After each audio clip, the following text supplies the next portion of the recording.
괜찮아. 아, 미치겠네.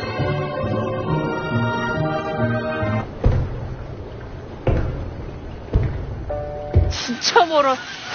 나 터 나오게 헤엄쳤는데. 실물 좀 보자. 뭐? 야, 형한테 Hai guys, gimana nih kabar kalian? Terima kasih yang sudah klik video ini. Bagi kalian yang suka video ini, tolong like ya. Jangan lupa subscribe. Masih melanjutkan alur drama The Legend of the Blue Sea. Flashback kembali ke zaman Joseon. Putri Duyung dan Damryong bertemu kembali sesuai janji mereka. Damryong menanyakan siapa nama Putri Duyung yang ada di hadapannya itu. Putri Duyung pun mengatakan namanya adalah Sehwa.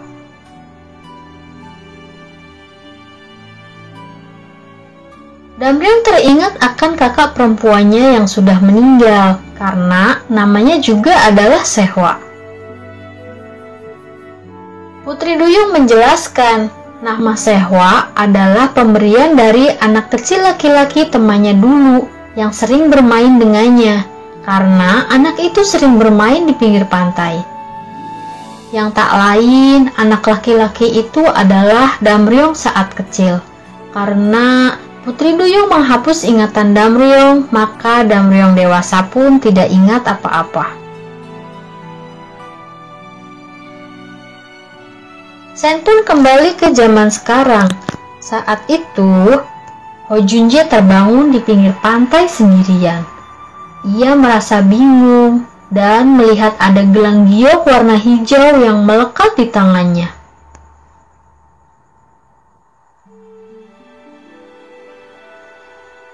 Junjae pun memutuskan kembali ke Seoul.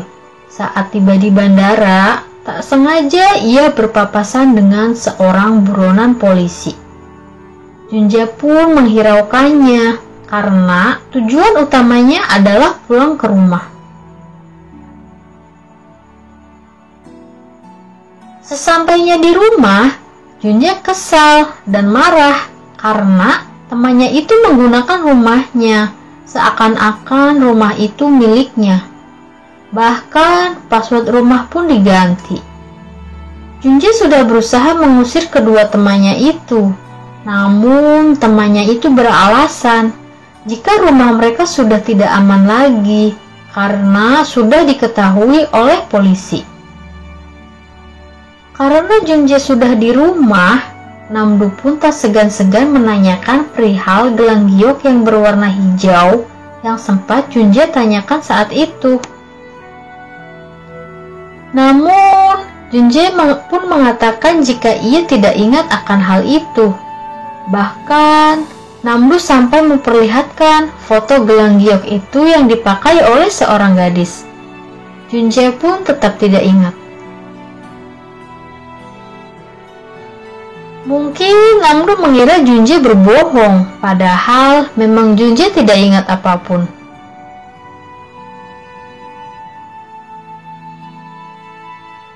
Setelah berjuang berenang selama 3 bulan, bahkan Simchong merasa sangat muak saking lamanya berenang, akhirnya ia pun sampai di Seoul.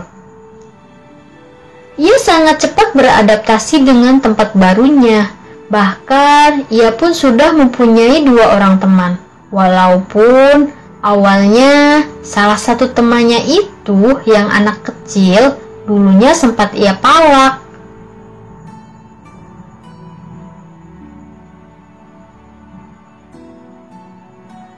Tujuan utama Simchong ke Seoul adalah untuk bertemu dengan Ho Junjae.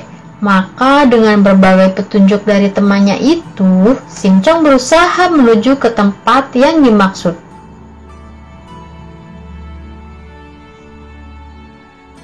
Sementara di tempat lain, Ho Junjae, Namdu, dan Tae-oh seperti biasa sedang melakukan aksinya. Targetnya pun masih sama, yaitu Nyonya Jin-ok. Junjae menghipnotis lagi Nyonya Jin-ok sehingga Nyonya Jin-ok melupakan kejahatan Junjae. dan Nyonya Jin Ok mendatangi, meminta maaf kepada keluarga teman anaknya tersebut.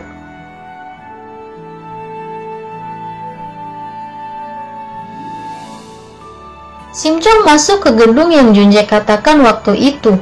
Ia melihat akuarium besar yang berisikan banyak ikan.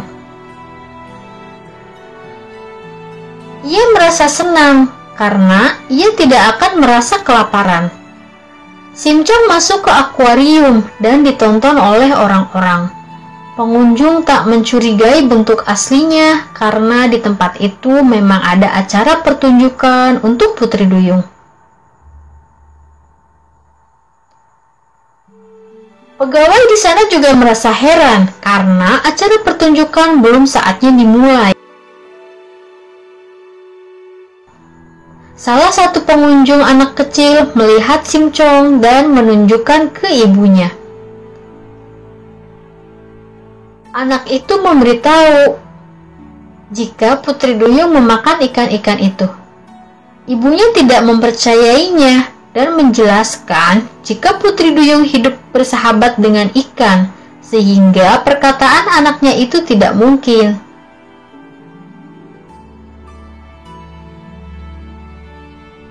Seluruh pengunjung ramai dan memotret Sim Chong. Sim Chong tak sengaja melihat Junjae melewati akuariumnya, tetapi tidak melihatnya.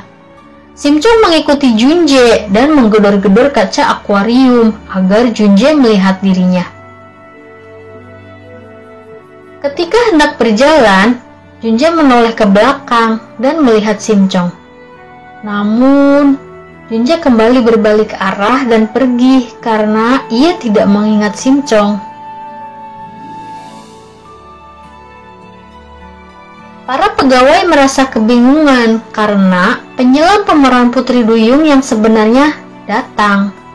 Dan mereka heran bagaimana perempuan yang berpura-pura tadi bisa masuk ke akuarium. Tiba-tiba mereka melihat Sim Chong yang berjalan dari seberang. Karena hendak ditangkap, Sim Chong melempar para pegawai dan kabur. Ketika Junjae berjalan menuju keluar, ia mendapat pesan dari Namdu. Namdu memberitahu jika ia sedang bertemu dengan Thomas, teman Junjae yang membantunya saat masa pengejaran oleh bawahan Jin Ok. Namdu juga mengirim foto yang diambil Thomas, dan foto itu terdapat wanita yang Junjae tipu. Junjae merasa terkejut dan mencoba memperjelas siapa wanita itu. Wanita itu mengenakan gelang giok yang ada di dirinya. Lalu, Junjae memperbesar foto untuk melihat wajah wanita itu. Dengan perasaan kaget, Junjae langsung bergegas lari masuk ke akuarium mencari wanita yang ia lihat di akuarium. Karena berdasarkan foto itu, ia melihat wajah yang sama. Setelah mengelilingi akuarium, Ho Junjae melihat Sim Chong lalu menghampirinya. Ia melihat mata Sim Chong yang berkaca-kaca menatap dirinya.